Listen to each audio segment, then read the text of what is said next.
Lifeline program, so I put some basics in there. It was developed to make plain old telephone service, dial tone at your home, affordable in 1985 under the Reagan administration.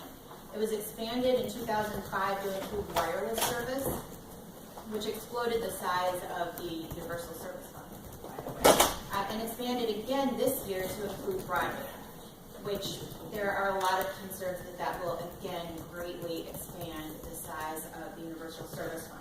And since we as consumers fund that program, that's a concern to everybody.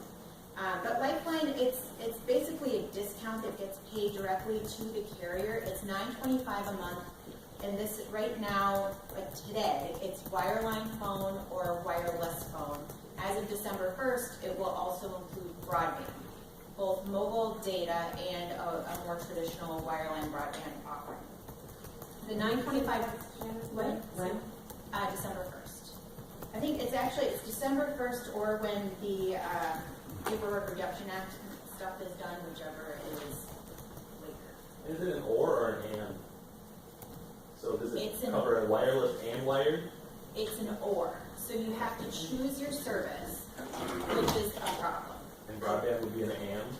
It's an or. Okay. Sort of. We'll get there, I promise. So, but that discount is paid. It's shown on the consumer bill, but it's paid directly to the carrier. On tribal lands, there's an additional $25 discount, and so the discount is $34.25, and that is to promote additional telecommunications expansion on tribal lands and to acknowledge that typically those services are more expensive on tribal lands. The discount, yes, paid directly to the carrier.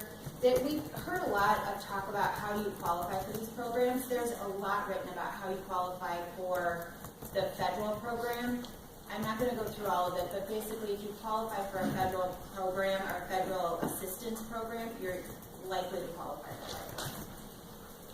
Who can provide Lifeline? So Lifeline services are generally provided by telecommunications carriers, not standalone broadband carriers, but people who offer telephone service, either wireline or wireless. The FCC's recent actions expanded the scope of who can be a Lifeline provider. Cable companies can, but often aren't Lifeline providers because they're offering a VoIP product as their telephone service. And honestly, the Lifeline program comes with a lot of regulatory hassle and obligation. So it'll be interesting to see whether or not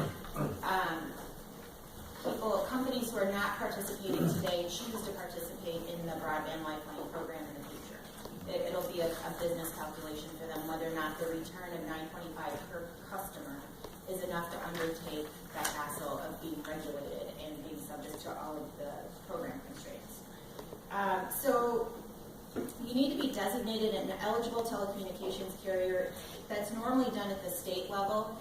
There are a few circumstances where it's done at the federal level. If you are a tribal telecommunications carrier, your state commission does not have jurisdiction over you, and so you go directly to the FCC. Some states will not regulate VoIP providers at all, for example, Virginia. So for one of my clients who participated in the Rural Broadband Experiments program, we had to go directly to the FCC for an ETC designation. But most of the time,